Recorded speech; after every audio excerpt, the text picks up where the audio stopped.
Hello friends, welcome to our channel GK కొర తెలుగు. ఈ వీడియోలో మనం వేదిక్ సివిలైజేషన్ గురించి కొన్ని అడ్వాన్స్డ్ లెవెల్ ఎంసీక్యూస్ని అయితే ఈ వీడియోలో డిస్కస్ చేద్దాం. ప్రీవియస్ ఇయర్లో అడిగినటువంటి ప్రతి కాంపిటేటివ్లో అడిగినటువంటి క్వశ్చన్ పేపర్స్లో నుండి అయితే ఈ క్వశ్చన్స్ని కలెక్ట్ చేసి అన్ని వేదిక్ సివిలైజేషన్కి సంబంధించి మీకు రివిజన్గా మొత్తం కవర్ అయ్యే విధంగా ఈ వీడియోలో అయితే క్వశ్చన్స్ అనేవి అందించడం జరుగుతుంది. సో వీడియోని చివరి వరకు చూడడానికి ట్రై చేయండి. ఇది మీకు ఒక రివిజన్లా పనికొస్తుంది.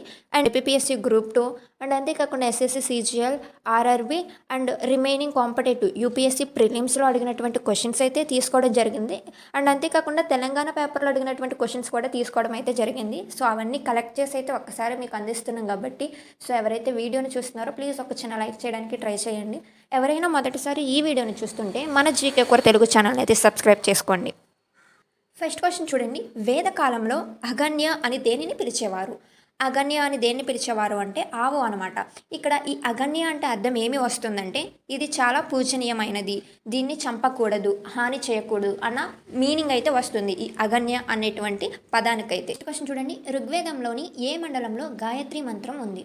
సో ఇక్కడ మనల్ని మండలం అడుగుతున్నాడు. ఈ గాయత్రి మంత్రం అనేది చాలా important competitive exam point of వ్యూలో. ఇది ఋగ్వేదాలో అయితే ఉంటుంది. మనకి ఎన్ని వేదాలు ఉన్నాయి? 4 వేదాలు కదా, దాంట్లో ఋగ్వేద అనమాట.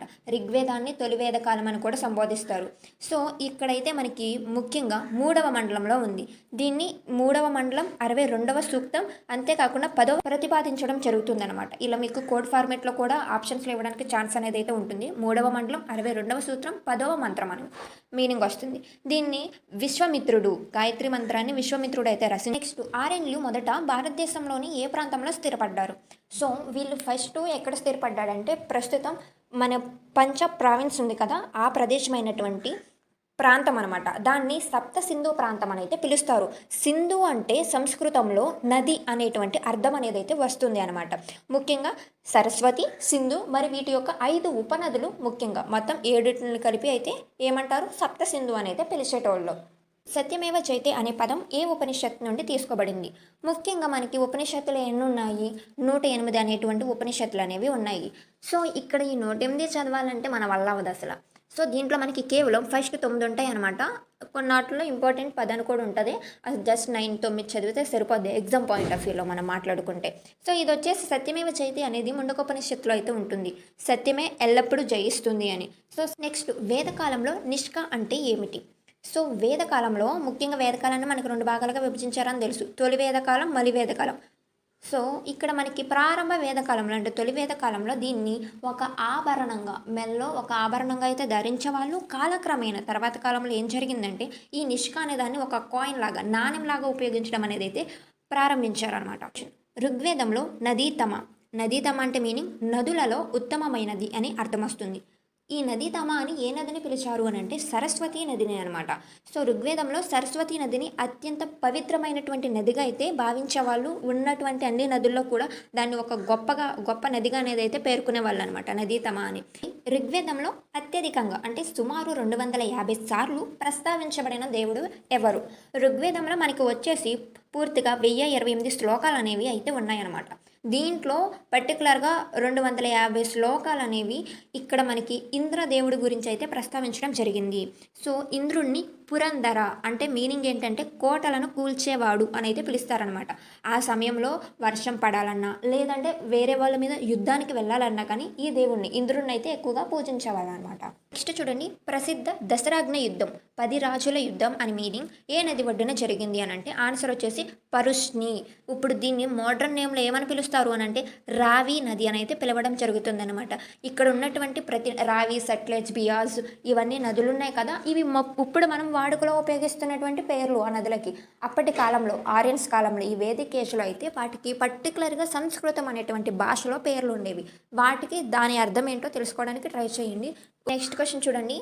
వేదకాలపు సామాజిక వ్యవస్థలో వర్ణ వ్యవస్థ గురించి ప్రస్తావించే ఋగ్వేదంలోని భాగం ఏది? సో ఇక్కడ మనకి వ్యవస్థగా అయితే ప్రస్తావించడం జరిగింది. దాన్ని ఋగ్వేదంలో ఏ భాగంలో ఎక్కువగా ఏ భాగం ప్రస్తావించిందా అన్నది మనల్ని క్వశ్చన్ అడిగాడు. ఆన్సర్ వచ్చేసి 10వ మండలంలో అయితే ప్రస్తావించారు. ఆ 10వ మండలం పేరంటే పురుష సూక్తం అనమాట. పురుష సూక్తం 10వ మండలం పేరు. దాంట్లో ఈ పురుష సూక్తంలో బ్రాహ్మణ, క్షత్రియ, వైశ్య, శూద్రుల ఒక వర్ణాల ఆవిర్భావాన్ని అయితే వర్ణించడం జరిగింది, వివరించడం అనేది అయితే జరిగింది. నెక్స్ట్ క్వశ్చన్, వేదకాలంలో రాజులకు సలహాలు ఇచ్చే అత్యున్నత ప్రజా సభలలో సమితి దేనిని సూచిస్తుంది? సో ఇక్కడ ప్రజా సభలలో సంబంధించి సమితి అనేది పర్టికులర్గా దేని సూచిస్తుంది అని అంటే సాధారణ ప్రజల సభ అనే దాన్ని అయితే సూచించడం జరుగుతుంది. సభ అంటే ఏంటంటే పెద్దల సభ. సభ మరియు సమితి అనేవి రెండు ఉంటాయి అన్నమాట. అవి చాలా ఇంపార్టెంట్ మనకి ఎగ్జామ్ పాయింట్ ఆఫ్ వ్యూలో. ఈ సభా సమితిలో మనల్ని సమితి అంటే ఏంటో అడుగుతున్నాడు. సమితి ఏం సూచిస్తుందంటే సాధారణ ప్రజల సభను చూపిస్తుంది. సభ దేన్ని చూపిస్తుంది అని అంటే పెద్దల సభని. ఎవరైతే గ్రామ పెద్దలు ఉంటారు కదా, వాళ్ళ సభనేంటో సభ అంటారు. నార్మల్ సాధారణ ప్రజల సభని ఏమంటారంటే సమితి అని అయితే పిలవడం జరుగుతుంది.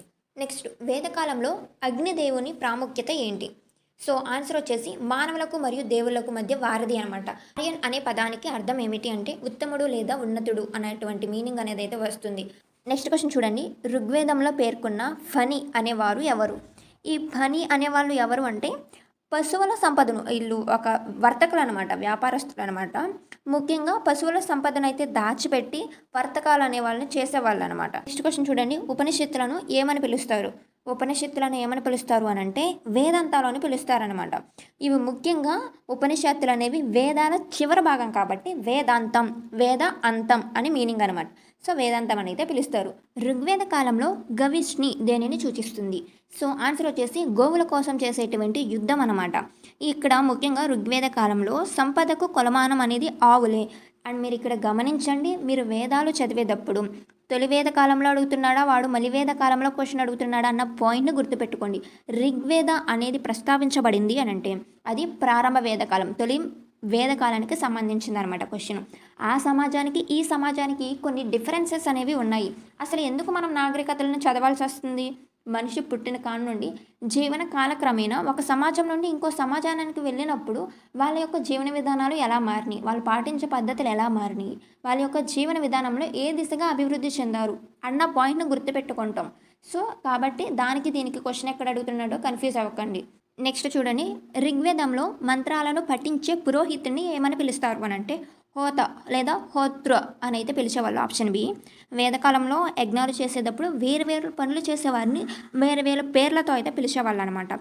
సో ముఖ్యంగా ఇక్కడ ఋగ్వేదంలో చూసుకుంటే మంత్రాలను చదివే వాళ్ళని హోత అని, యజుర్వేదాలు కర్మాలను నిర్వహించే వారిని అధర్వులు అని, సామవేద గీతాలు పాడేవారిని ఉద్గాత అని అయితే పిలిచేవాళ్ళు అనమాట.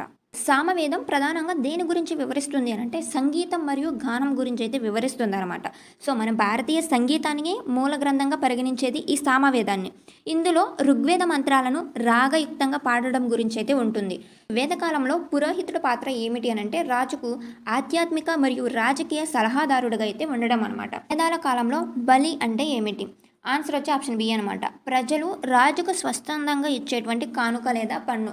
అది తప్పనిసరిగా ఆ పన్ను చెల్లించాల్సినటువంటి రూల్ అయితే లేదు. వాళ్ళు స్వచ్ఛందంగా ఫ్రీగా రాజుకైతే సమర్పించుకునే వాళ్ళు అనమాట ఆ కానుకలను అనమాట. బట్ ఇది తొలి వేద కాలంలో. అండ్ నెక్స్ట్ చివరి దశకు వచ్చేసేపాటికి ఈ బలి అనేది ఒక పర్టికులర్గా మీరు పక్కా చెల్లించాల్సినటువంటి ట్యాక్స్గా అయితే అది మారడం జరిగింది తర్వాత కాలంలో. సో ఫస్ట్ తొలి వేద కాలంలో ఉన్నటువంటి అంటే ఋగ్వేదాలకు సంబంధించిన క్వశ్చన్స్ అన్నీ కంప్లీట్ అయిన తర్వాత నెక్స్ట్ లేటర్ వేదిక్ పీరియడ్లో మళ్ళీ వేద కాలంలో క్వశ్చన్స్ చూస్తే మనకి ఆర్డర్ ప్రకారం ఉంటాయని ఫస్ట్ దీంట్లో చెప్పడానికి ట్రై చేస్తున్నాను.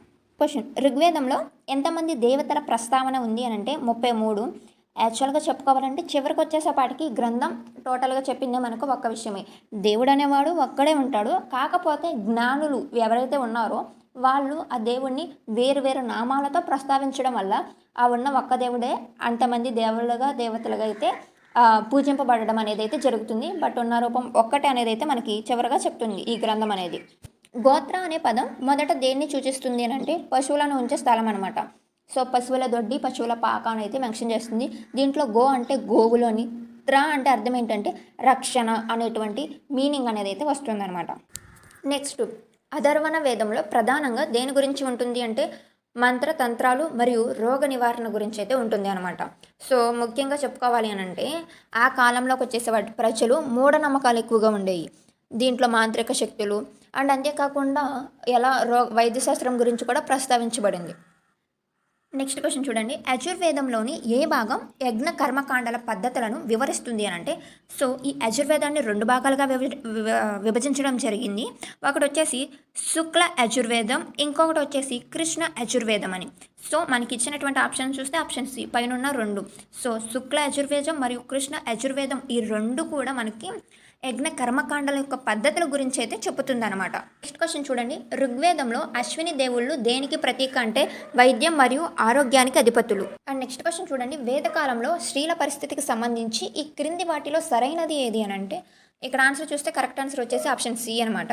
అహపాల, ఘోష, లోపాల ముద్ర వంటి విద్వాంసులైనటువంటి స్త్రీలు ఉండేవాళ్ళు. ముఖ్యంగా తొలి వేదకాలంలో మాట్లాడుకుంటే స్త్రీలకు కూడా చదువుకునేటువంటి అవకాశం అనేది కల్పించబడింది అనమాట.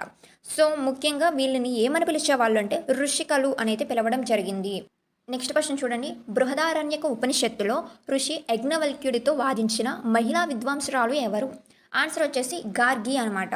నెక్స్ట్ వేద నాగరికతలో విశాలి అనగా ఏమిటి అని అంటే ట్రైబ్ అనమాట, తెగ అనేటువంటి మీనింగ్ అనేది అయితే వస్తుంది. నెక్స్ట్ పురాణాల ప్రకారం వేదవ్యాసుడు వేదాలను ఎన్ని భాగాలుగా విభజించాడని చెప్తారు? 4. అవి ఏంటి? ఋగ్వేదం, యజుర్వేదం, సామవేదం మరియు అధర్వణ వేదంగా విభజించి వాటిని తన శిష్యులకైతే అందించడం జరిగింది. నెక్స్ట్ వేదకాలంలో అధర్వుడు ఏ వేదానికి సంబంధించి కర్మకాండలను నిర్వహిస్తారు అని అంటే యజుర్వేదం అనమాట. సో ఇవి టాప్ 30 ముఖ్యంగా తొలివేద కాలంలో అంటే ఋగ్వేదం గురించి తొలివేదం కాలం గురించి మాత్రమే ప్రీవియస్ ఇయర్ క్వశ్చన్ పేపర్స్లో నుండి తీసుకున్నటువంటి క్వశ్చన్స్. సో నెక్స్ట్ వీడియోలో లేటర్ వేదిక్ పీరియడ్ అంటే మలివేద కాలంలో ఏ క్వశ్చన్స్ అయితే అడిగారో ఆ క్వశ్చన్స్ని అయితే అందించడం జరుగుతుంది. సో వీడియో అనేది ఎక్కువ లెంత్ అవ్వకుండా అన్ని క్వశ్చన్స్ ఇలా మనం కూడా డివైడ్ చేసుకుని చదివితే మనకు కూడా ఈజీగా అర్థమవుతుంది అనమాట. ప్రతి క్వశ్చన్ పేపర్లో నుండి క్వశ్చన్స్ అనేవి కలెక్ట్ చేసి చెప్పడం అనేది అంత సింపుల్ మ్యాటర్ అయితే కాదు. అలా కలెక్ట్ చేసుకోవడానికి చాలా టైం అనేది అయితే పడుతుంది. సో ఇంకెవరైనా సబ్స్క్రైబ్ చేసుకోకుండా చూస్తుంటే ప్లీజ్ సబ్స్క్రైబ్.